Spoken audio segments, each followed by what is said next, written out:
بسم اللہ الرحمن الرحیم۔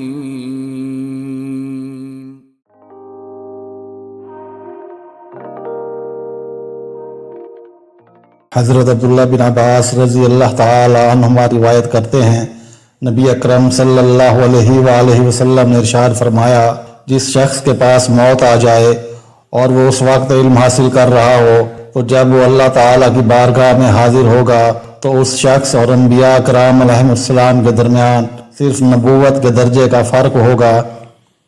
حضرت ابو امامہ رضی اللہ تعالی عنہ روایت کرتے ہیں، نبی اکرم صلی اللہ علیہ وآلہ وسلم نے ارشاد فرمایا، بے شک اللہ تعالی رحمت نازل کرتا ہے اور اس کے فرشتے یہاں تک کہ بل میں موجود چیونٹی اور سمندر میں موجود مچھلی بھی لوگوں کو بھلائی کی تعلیم دینے والے کے لیے رحمت کی دعا کرتے ہیں۔ حضرت ابو ہریرہ رضی اللہ تعالی عنہ کے بارے میں یہ بات منقول ہے، ایک مرتبہ وہ مدینہ منورہ کے بازار سے گزر رہے تھے، وہ ٹھہر گئے اور بولے، اے بازار والو، تم لوگوں کو کس چیز نے عاجز کر دیا؟ ان لوگوں نے دریافت کیا، اے حضرت ابو ہریرہ کیا ہوا؟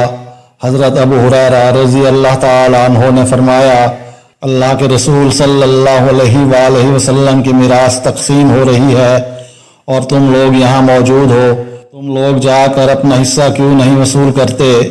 لوگوں نے دریافت کیا، وہ کہاں تقسیم ہو رہی ہے؟ حضرت ابو ہریرہ رضی اللہ تعالی عنہ نے بتایا، مسجد میں۔ تو وہ لوگ جلدی سے چلے گئے۔ حضرت ابو ہریرہ رضی اللہ تعالی عنہ ان لوگوں کی خاطر وہیں ٹھہرے رہے یہاں تک کہ وہ لوگ واپس آ گئے۔ تو حضرت ابو ہریرہ رضی اللہ تعالی عنہ نے ان سے دریافت کیا، کیا ہوا؟ ان لوگوں نے جواب دیا، اے حضرت ابو ہریرہ، ہم لوگ مسجد گئے، اس میں داخل ہوئے، ہمیں اس میں کوئی چیز تقسیم ہوتی دکھائی نہیں دی۔ حضرت ابو ہریرہ رضی اللہ تعالی عنہ نے ان سے دریافت کیا، کیا تم نے مسجد میں کسی کو نہیں دیکھا؟ انہوں نے جواب دیا، جی ہاں دیکھا ہے، ہم نے کچھ لوگوں کو دیکھا کہ وہ نماز پڑھ رہے تھے اور کچھ لوگ قرآن پڑھ رہے تھے اور کچھ لوگ حلال اور حرام کے بارے میں مذاکرہ کر رہے تھے۔ تو حضرت ابو ہریرہ رضی اللہ تعالی عنہ نے ان لوگوں سے فرمایا، تمہارا ستیہ ناس ہو، یہی تو میراث تھی۔